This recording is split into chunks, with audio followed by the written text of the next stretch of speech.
بسم اللہ الرحمن الرحیم۔ ساتھیو، آج کا جو ہمارا سبق ہے وہ القراءۃ الراشدہ الجزء الثانی میں سے ہے، جس کا عنوان اور ہیڈنگ ہے جسم الطیوری۔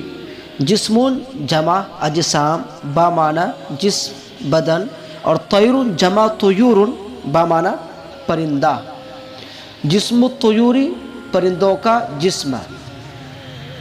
ان اللہ وہب لکل حیوان صغیر و کبیر۔ وہب یہب وہبا وہیبتا بامعنی عطا کرنا۔ یقیناً اللہ تبارک و تعالیٰ نے عطا کیا ہے ہر جاندار کو۔ حیوان جمع حیوانات، اس کے معنی زیرو جاندار، ہر جاندار کو، ہر زیرو کو، صغیر کھا وہ چھوٹا ہو، وہ کبیر یا بڑا ہو، جسم لائق کیا عطا کیا ہے؟ ایک مناسب جسم۔ لائق کے معنی مناسب، جسم لائق ایک مناسب جسم۔ اب پورے ترجمہ دیکھیے۔ یقیناً اللہ تبارک و تعالیٰ نے ہر چھوٹے اور بڑے جاندار کو ایک مناسب جسم عطا کیا ہے۔ وَأَعْضَاءً یستعین بہا علی قضاء حوائجہ۔ اعضاء کا عطف ہو رہا ہے جسما لائقا پر۔ اصل جملہ ہے ان اللہ وہب لکل حیوان صغیر و کبیر اعضاء۔ یقینا اللہ تبارک و تعالیٰ نے ہر چھوٹے اور بڑے جاندار کو ایسے اعضاء و جوارح عطا کیے ہیں یستعین بہا، جس سے وہ مدد لیتا ہے یا مدد حاصل کرتا ہے۔ استعان یستعین استعانتا کے معنی مدد لینا، مدد چاہنا، مدد حاصل کرنا۔ کس چیز میں؟ علی قضاء حوائجہ، اپنے ضروریات کی تکمیل کے لیے یا اپنے ضروریات کو پوری کرنے کے لیے۔ وتحصیل قوتہ، اور اپنی غذا اور اپنی خوراک کو حاصل کرنے کے لیے۔ وسلاحا، سلاح جمع اسلحۃ بمعنی ہتھیار۔ یقیناً اللہ تبارک و تعالیٰ نے ہر چھوٹے اور بڑے جاندار کو ایسے ہتھیار عطا کیے ہیں یدافع بہ عن نفسہ۔ دافع یدافع مدافعتا کے معنی بچاؤ کرنا، جس سے وہ اپنا بچاؤ کرتا ہے۔ کون؟ وہ جاندار، وہ زیرو۔ سلاحاً کا عطف اعضاء پر۔ اصل جملہ ہے ان اللہ وہب لکل حیوان صغیر و کبیر سلاحا فہو الذی اعطا، یہی وہ ہے جو اللہ نے عطا کیا ہے۔ عطا کا جو فاعل ہے وہ ضمیر جو لوٹ رہی اللہ کی طرف، جو اللہ نے عطا کیا ہر کل شیء، ہر چیز کو، خلقہ، اس کی جسمانی ساخت کے اعتبار سے۔ خلق جسمانی ساخت، ثم ہدا، پھر اللہ نے اس کی رہنمائی فرمائی ہے۔ یا پورے کا ترجمہ ایک مرتبہ پھر نوٹ کر لیجئے ان اللہ سے۔ یقیناً اللہ تبارک و تعالیٰ نے ہر چھوٹے اور بڑے زیرو یا یہ کہ جاندار کو ایک مناسب جسم اور ایسے اعضاء و جوارح عطا کیا ہے جس سے وہ اپنی ضروریات کی تکمیل کے لیے اور اپنی خوراک یا یہ کہ اپنی غذا کو حاصل کرنے کے لیے مدد لیتا ہے۔ وہ سلاحاً، اور ایسے ہتھیار عطا کیے ہیں جس سے وہ اپنا بچاؤ کرتا ہے۔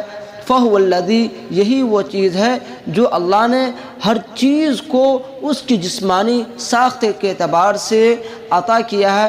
ثم ہدا، پھر اس کی رہنمائی فرمائی ہے۔ اب کس طرح سے؟ اب مثال کے طور پر آپ آگے سمجھیے، اس کی مثال پیش کر رہے ہیں۔ انظروا الی الفیل۔ انظروا فعل امر جمع مذکر حاضر کا صیغہ ہے۔ تم ہاتھی کی طرف دیکھو۔ فیل جمع افیال و فیلۃ بمعنی ہاتھی۔ تم ہاتھی کی طرف دیکھو۔ کیف مد اللہ فی انفہ۔ مد یمد، مدن کے معنی کھینچنا، لیکن یہاں پر وسیع کرنا، دراز کرنا کے معنی میں ہے۔ اور انفن کے معنی ناک ہے، لیکن یہاں پر سنڈ مراد ہے، خرطوم مراد ہے۔ کیسے اللہ نے اس کے ناک کو وسیع اور دراز کیا ہے؟ کس کے ناک کو؟ ہاتھی کے ناک کو۔ لیستخدمہ فی حوائجہ، تاکہ وہ اس کو، کون؟ یستخدم کا جو فاعل ہے وہ ضمیر ہے جو لوٹ رہی ہے الفیل، ہاتھی کی طرف، اور ہو کی ضمیر لوٹ رہی انف الناک کی طرف، تاکہ وہ اس ناک کو اپنی ضروریات کی تکمیل کے لیے استعمال کرے۔ استخدم یستخدم استخدامن کے معنی مدد چاہنا، استعمال کرنا.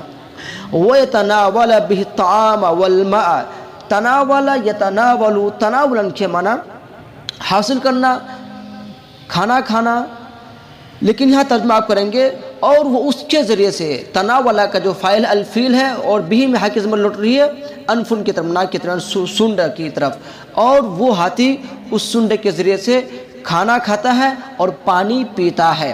وَيُوَجِّهُ حَيْثُ شَاءَ، یتناولا اور یوجہا یہ دونوں فعل جو منصوب ہے یہ لام کئی کی وجہ سے، کیونکہ لام کئی فعل کو نصب دیتا ہے، اسی وجہ سے یتناولا یوجہا ہے، اور وہ اسے پھیر دیتا ہے، موڑ دیتا ہے، حیث شاء جس طرف چاہتا ہے. پھر وفی طرفہ زائدۃ، اور اس ناک کے یا یہ کہ اس سونڈ کے کنارے میں ایک یا یہ کہ کچھ زائد حصہ ہوتا ہے، یلتقط بہا جس زائد حصے کے ذریعے، ہاں کی ضمیر لوٹی ہے زائدۃ کی طرف، جس کے ذریعے سے وہ باریک چیزوں کو اٹھا لیتا ہے. وقد قرأتم، اور تم پڑھ چکے ہو. قد فعل ماضی پر آئے تو ماضی قریب کا معنی دیتا ہے، اور قرأتم یہ فعل ماضی جمع مذکر حاضر کا صیغہ ہے. اور تم پڑھ چکے ہو کہ اونٹ تو اس کی گردن لمبی ہوتی ہے. جملہ کو سمجھیے، میں ترکیب بھی کر دیتا ہوں. قرأتم فعل ماضی جمع مذکر حاضر کا صیغہ، فعل با فاعل، ان حرف مشبہ بفعل، الجمل ان کا اسم، رقبۃ مضاف، ہا ضمیر مضاف ہے، مضاف مضاف مل کر کے مبتدا ہوگا. پھر طویلۃ مبتدا کی خبر، مبتدا اپنے خبر سے مل کر کے جملہ اسمیہ خبریہ، اب یہ جملہ ان کی خبر واقع ہوگا. اب پھر ان اپنے اسم اور خبر سے مل کر کے قرأتم فعل کا مفعول بھی، قرأتم فعل اپنے فاعل اور مفعول سے بھی سے مل کر کے جملہ فعلیہ خبریہ. رقبۃ کے معنی گردن، اور تم پڑھ چکے ہو کہ اونٹ کی گردن لمبی ہوتی ہے. کیوں؟ لأنہ کبیر الجسم، اس لیے کہ اونٹ بڑا جسم والا ہے. ہاں کی ضمیر لوٹ رہی الجمل اونٹ کی طرف. طویل الارجل، رجل جمع ارجل کے معنی پیر، اور وہ لمبے پاؤں والا ہوتا ہے. فلو کانت رقبتہ قصیرۃ، اگر اس کی گردن لمبی نہ ہو تو لم یمکنہ، لفظی ترجمہ پہلے سمجھیے، اس کے لیے ممکن نہیں ہوگا کہ ان یرعى الکلأ، کہ وہ چارے کو کھا لے، من الارض زمین سے، حتی یبرک یہاں تک کہ وہ بیٹھ جائے. برکا یبرک بروکن کے معنی بیٹھنا، حتی کا معنی یہاں پر بغیر کریں گے، بیٹھے بغیر. اب پورے ترجمہ دیکھیے، اگر اس کی گردن چھوٹی ہوگی تو لم یمکنہ، تو اس کے لیے چارے کو زمین پر بیٹھے بغیر کھانا ممکن نہیں ہوگا. وفی ذالک تعب عظیم، اس صورت میں تو بہت ہی تھکن ہے. وہ شغل کثیر، کثیر کے معنی زیادہ، لیکن یہاں بڑا ترجمہ کریں گے، اور یہ بہت بڑا کام ہے. فمد اللہ فی عنقہ، اللہ نے اس کی گردن کو لمبی کیا ہے. ورأسہ صغیر، اور اس کا سر چھوٹا ہے. فکان خفیف الحمل علی رقبتہ، جس کی وجہ سے اس کی گردن پر، علی رقبتہ اس کی گردن پر، کس کی؟ اونٹ کی گردن پر بوجھ ہلکا ہوتا ہے. ولما قدر اللہ ان یکون، اور جب کہ اللہ نے لکھ دیا ہے، متعین کر دیا ہے کہ ان یکون الجمل، کہ اونٹ سفینۃ الصحراء، صحراء بیابان کی کشتی ہو. جعل ارجلها، جعل کا فاعل اللہ ہے، اللہ نے اس کے پاؤں کو مناسبۃ لذالک، اسی کے مناسب بنایا ہے. فلا تسوق فی الرمال، جو کہ صحرا میں یا یہ کہہ لیجئے کہ ریت میں نہیں دھستا ہے. وخلق فی جوفہ کروشا وازقاقا، زقون جمع ازقاق کے معنی مشک کی تھیلی، اور کروشن کے معنی ٹکیا. یہ مشک کی ایک تھیلی ہوتی ہے چمڑے کی، جس میں اونٹ پانی جمع کرتا اپنے لیے، اور اللہ نے اس کے پیٹ میں تو کچھ ایسے ٹکیے اور مشک کی تھیلی بنایا ہے. یخزن فیہ الغذاء والماء، خزن یخزن تخزینا کے معنی جمع کرنا، اور خزن یخزن خزنن کے معنی بھی جمع کرنے کے آتے ہیں، جس میں وہ غذا، خوراک اور پانی کو جمع کر لیتا ہے. لأن السفر فی الصحراء، پہلے لفظی ترجمہ دیکھیں، اس لیے کہ صحرا میں سفر کرنا یحتاج الی ذالک، اس کی ضرورت پڑتی ہے کثیراً بہت زیادہ. لیکن اردو میں بولیں گے اس لیے کہ صحرا و بیابان میں سفر کرنے کے لیے اس کی بہت زیادہ ضرورت پڑتی ہے۔ انظروا الی القنگر والارنب، کنگرون کے معنی کنگارو اور ارنبون کے معنی خرگوش۔ تم کنگارو اور خرگوش کی طرف دیکھو، ترو رجلیہم الخلفیتین، خلفیتین تثنیہ کا صیغہ، کیوں؟ اس لیے کہ رجلے تثنیہ کا صیغہ ہے۔ تم اس کے پچھلے دونوں پاؤں کو طویلتین و کبیرتین، یہ دونوں بھی تثنیہ اور صفت ہے رجلے کا، تم اس کے پچھلے دونوں پاؤں کو لمبے اور بڑے پاؤ گے، دیکھو گے، دونوں کر سکتے ہیں، پاؤ گے یا دیکھو گے۔ وَرِجْلَيْهِمَ الْأَمَامِيَّتَيْنِ، اصل جملہ ہے تَرَوْا رِجْلَيْهِمَ الْأَمَامِيَّتَيْنِ، اور ان کے سامنے کے دونوں پاؤں کا، امامیت سامنے، اور اس کے سامنے کے دونوں پاؤں کو صغیرتین و قصیرتین، چھوٹے اور پست قد کے پاؤ گے۔ کیوں؟ لِيُمْكِنَهُمَا الْجَرْيُ قَفْزًا، الجریو یہ مصدر ہے، جرائے جرین کے معنی دوڑنا، جاری ہونا، یہاں پر دوڑنے کے معنی میں ہے، اور یہاں قفز جو لکھا ہے، قفز یقفز قفزن کے معنی اچھلنا، چھلانگ لگانا، تاکہ ان کے لیے اچھل کود کر کے دوڑنا ممکن ہو۔ قفزن تمیز کی بنیاد پر منصوب ہے۔ وفی قدم الرجلین الخلفیتین للقنگر، اور تم کنگارو کے دونوں پچھلے پاؤں کے قدموں میں یا تلوے میں، اصل جملہ ہے ترو فی قدم الرجلین، فی قدم الرجلین کا عطف ہو رہا ہے رجلیہم الخلفیتین پر، اور تم کنگارو کے پچھلے دونوں پاؤں کے تلوے میں ظلف حاد جدا، بہت ہی سخت ناخن پاؤ گے۔ ظلفن کے ناخن، حادن میں تیز، سخت، جدا میں بہت ہی تیز ناخن پاؤ گے۔ ہوا سلاحہ یبقر بہ، یہ ان کا ہتھیار ہے، یبقر بہ، بقرہ یبقر، بقرن کے معنی پھاڑ ڈالنا، جس سے وہ پھاڑ ڈالتا ہے، ہائے کی ضمیر ظلفن حادن کی طرف۔ بطن عدوہ، بطن پیٹ، عدو دشمن، اپنے دشمن کے پیٹ کو، بطعنۃ واحدۃ، ایک ہی وار میں۔ کذالک الطیور، اسی طرح پرندے، ففی جسمہا وخلقتہا، اس کے جسم اور اس کی کاریگری میں آیات للہ، اللہ کی نشانیاں موجود ہیں۔ فقد کس اللہ جسمہا بالریش، کسا یکسو کسون کے انہیں پہننا ہوتا ہے، لیکن یہاں پر جو ترجمہ وہ ڈھانپنے کے معنی میں ہے، اور ریشن کے معنی بال، جس کے جسم کو اللہ نے بال سے ڈھانپ دیا ہے، لأنہ اخف للطیران، اس لیے کہ وہ یعنی الریش یعنی بال، ہائی کہ لوٹ رہی الریش کی طرف، اس لیے کہ بال پرندوں کے لیے سب سے ہلکا ہے۔ وجعل عظام الطائر رقیقۃ جوفاء، عظام الطائر پرندوں کی ہڈیاں، اور رقیقۃ باریک، جوفاء کے معنی کھوکھلی، اور اللہ نے پرندوں کی ہڈیوں کو باریک اور کھوکھلی بنایا ہے۔ فلا یعوقہ، کیوں؟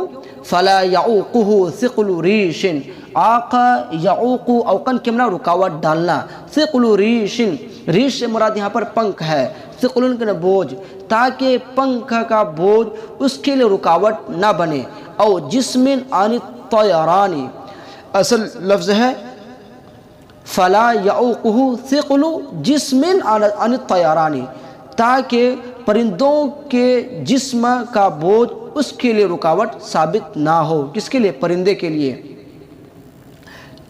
ثم وہب انواع الطیور، انواع طیور کے معنی طرح طرح کے پرندے، اور نون جمع انواع، قسم مختلف، انواع من المناقیر، مناقیر کے معنی چوچ، منقار جمع مناقیر بمعنی چوچ۔ پھر اللہ نے طرح طرح کے پرندوں کو قسم کے چوچ عطا کیا ہے۔ انواع من المناقیر، قسم کے چوچ۔ تختلف جو مختلف ہے، تختلف کا جو فاعل ہے وہی ضمیر جو لوٹ رہی المناقیر کی طرف، چوچ کی طرف، جو چوچ کے مختلف ہے، باختلاف طبیعت الطیر، پرندے کی طبیعت و مزاج و غذائی اور اس کی غذائیت و خوراک و عاداتی ہی اور اس کی عادت و اطوار کے مختلف ہونے کی وجہ سے ہے۔ وَكَذَلِكَ يَخْتَلِفُ اور اسی طرح بالکل الگ ہے، مختلف ہے، ترکیب اقدامہ اس کے پاؤں کی بناوٹ۔ اب پورے جملے کا ترجمہ دیکھ لیجئے۔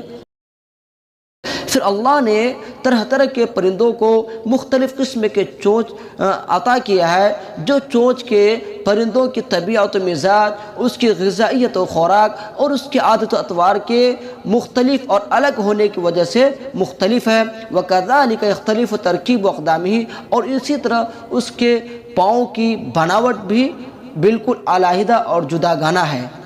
انظر الى العصافیر والحمام والجمام والغربان، غربان کے معنی کوا، اس کے بعد یہ سب معنی آپ جانتے ہیں۔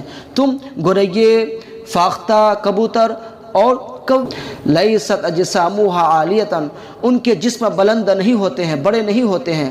وانها تلقط حبا صغیرا من الارض، لقط یلقط لقطن کے معنی اٹھانا، اور وہ پرندے انہا ہے کہ ضمیر لوٹ رہی ہے العصافیر، الحمام اور الجمام الغربان کی طرف، اور تلقط میں ہی ضمیر، اس سے مراد بھی وہی سب چیزیں ہیں۔